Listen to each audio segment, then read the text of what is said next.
You're listening to Key West Beer Tales, the sum of all beers, brought to you by the Cork and Stogie, 1218 Duval Street, Key West, Florida. The facts and opinions of the show and its staff are prone to exaggeration, error, and conjecture, and are often given under the influence, always given under the influence of drinking beer. After all, this is a beer show. It's about beer, and we are busily drinking it while discussing its merits, so what did you expect? Slurring, laughing loudly, name-calling, and belching are par for the course, so it's best if you imbibe with us in a responsible manner, just to get into the spirit. We always welcome your comments, whether we actually pay attention to them or not. Thanks for listening. You're listening to Part 2 of the Key West Beer Tales Sum of All Beers Homebrew Show. Hey! Welcome to Key West Beer Tales, the Sum of All Beers, sponsored by the Cork and Stogie, 1218 Duval Street in Key West, sunny Key West. Sunny Key West. That's why we Sunny live Key here. West. Chris, your host. I'm Danny Hoy. Cowboy Mark. Diamond Dave. And Dave Sr. Dave, I have a question for you, and that is, what do you think of the tequila beer? Are we still stuck on number 2 for you? Well, he melted into the sofa on number 2. He thinks he's going home tonight. He's not getting out of the sofa. Dave has become have to fix one that so we can get with into the it. sofa. Now, I do have to tell you guys, this is a young one, too, because I think we bottled this in February. Well, that's like, what, 4 months old? Wow. That's not what I would consider young at all, actually. Young is like...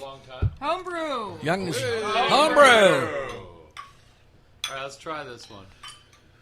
Sorry, I Mark. gotta I'm remember not to say that every time. kind of running behind. It's actually really good. He's still stuck Give me on the homebrew tequila. flank. Wow!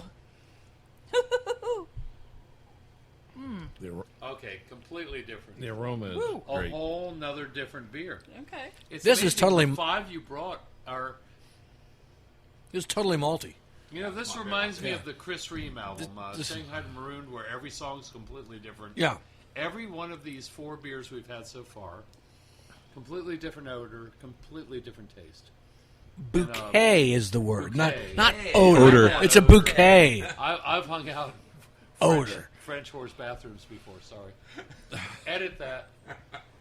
By the way, I want to mention we're at the Cork and Stogie, 1218 Duval Street. Here in sunny Key West, Florida. That's why we live here. And our Facebook page is up to 985 likes. Yay! We're at the Cork and Stogie. The Cork and Stogie's page. Oh, the Cork and Stogie. Yeah. That's Yes, the of Cork course and it Stogie's does. page. It's actually gone up quite a bit. in the Obviously, last when bit. you like it tomorrow morning when you wake up, we'll have another notch in the. One more In the- than in you the needed, belt. Yes. You can also follow us on Facebook, where we have 579 likes for the Key West Beer Tales. That's fantastic. Yeah, it's moving up. We get new people, 580 people by following the dawn. show every week. If I make it home. It's going to jump on this after this show, I think. I think it is. So it's going to be huge. You'll have Absolutely. Dave, what do you think? Is there any tequila in this? No, it has amazing essences to it. Yes, essence. to. Dave, I have a question for Dave. You know, here at the Cork and Stogie, we have a beer and wine license. Dave, if we have this beer with tequila in it, is that going to get us like fined? No, we can go up to 22%. Okay, all right. Game on. There it is. You heard it There's first. your goal. You heard it first. Yeah. There's your goal. 2-2 is the goal. What do you I think? think we need to add more tequila on the next go-round. Just pour some in the I don't- glass when you're done. What do you think, Dave, about this beer that has no tequila? About this particular one? This beer. Caribou Slobber. I have to tell you, I got it just because I thought the name was funny.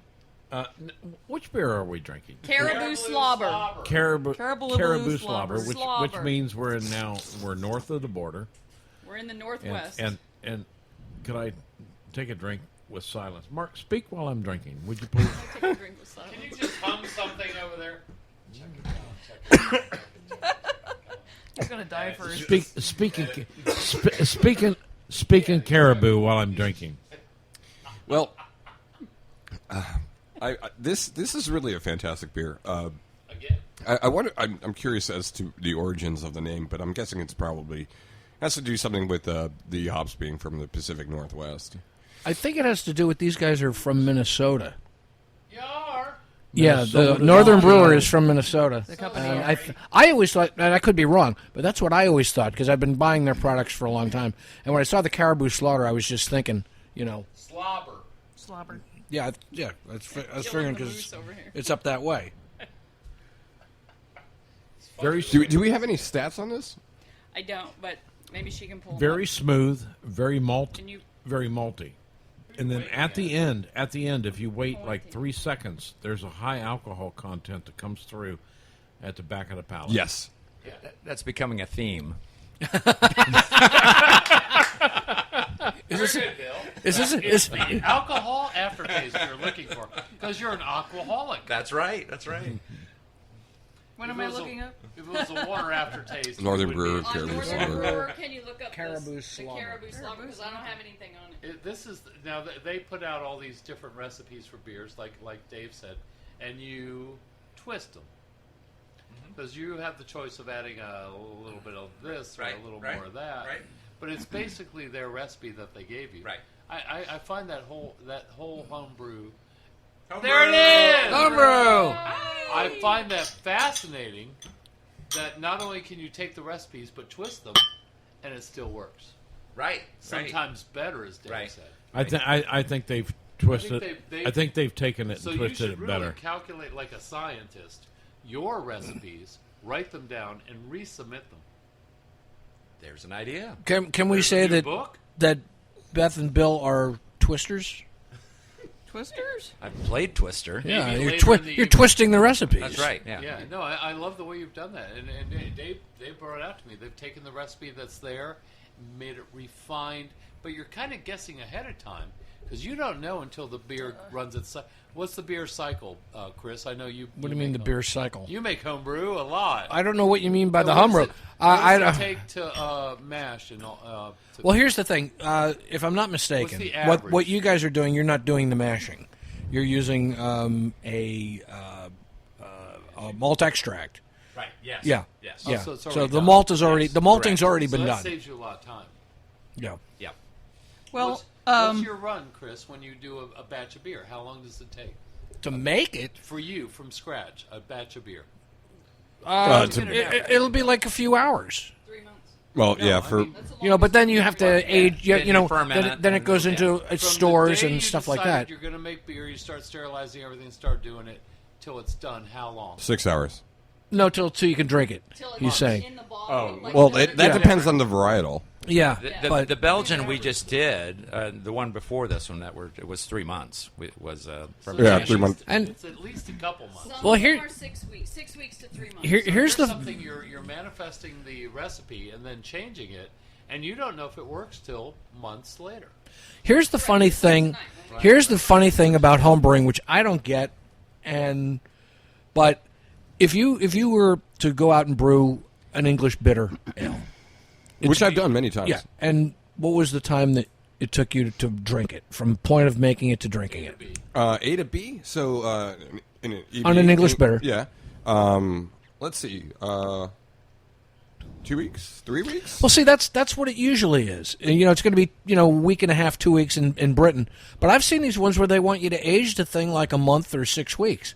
So it's for me that's kind of mysterious as to why it has to be that way. But it works either way. But Well, and it's if it's a single fermentation or double fermentation as well. Yeah, You can yeah. lengthen it out. yeah, in a bitter's case, in any standard British ale, it's going to be a single fermentation. So Yeah.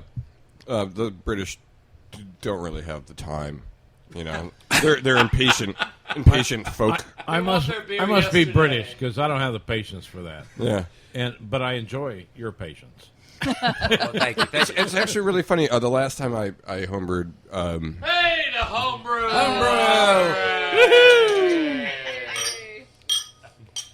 with my crew back in New York, we did it for we did basically it was a pairing. So what you would do is you would brew a beer and serve food that went along with it.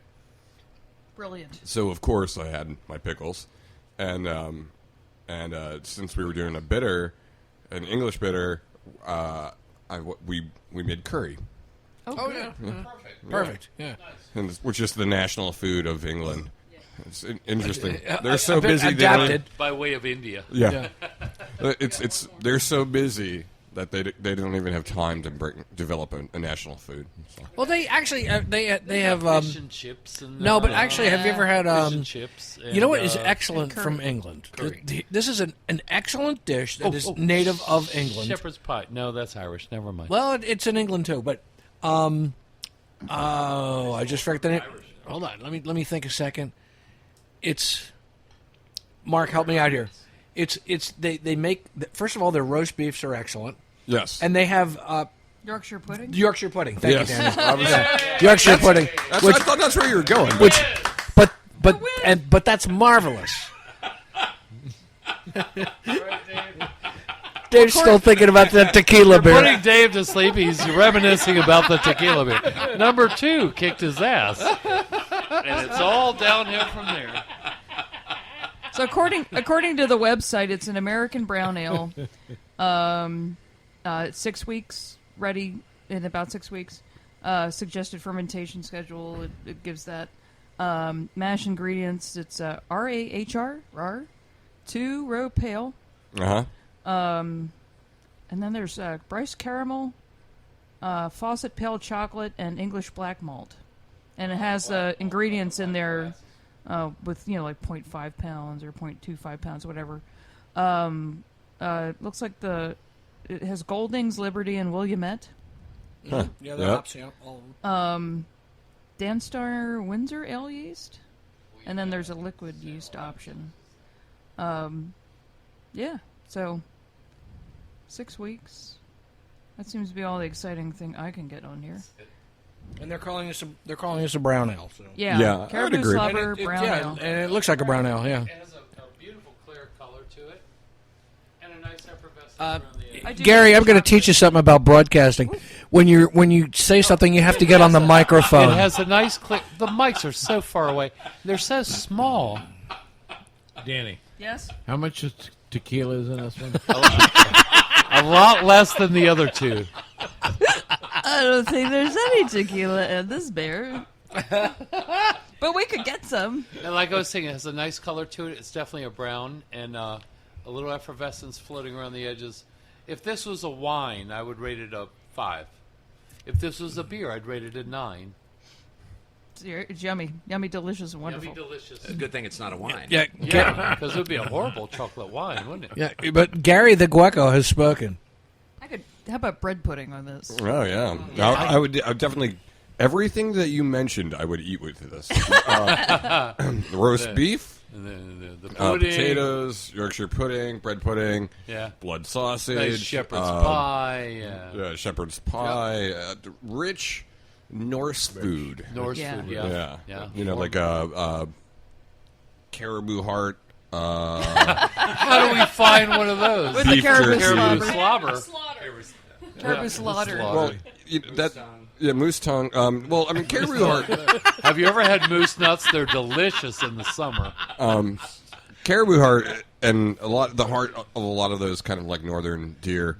They make jerky out of it, and it's super high protein. And when you're out in expeditions, Jerky may keep you alive. yeah, well, when you're out in these expeditions in the North and South Pole, a lot of times people will have little pouches of that, and they'll snack on that throughout their day because they're burning so many calories just to keep warm. Wow. That's amazing. So this is good. Dave is Antarctica mission food. Dave said, Bring the beer. This is Cruise whatever. mode right now. Whatever. I think Dave's doing pretty good over there. This is Antarctica mission food.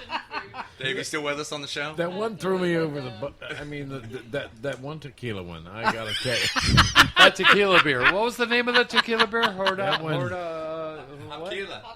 Hopkila. Did we polish off all the bottles of I that? think there's one left. There is one left. Oh, jeez. Save that for Dave. We're going to save that for the end. I think that was high in alcohol. I think it was high in tequila. Like I said, when I was drinking, I kept That looking in the one- glass for the worm. That's when things started to change for me. Have you ever read? Have you ever?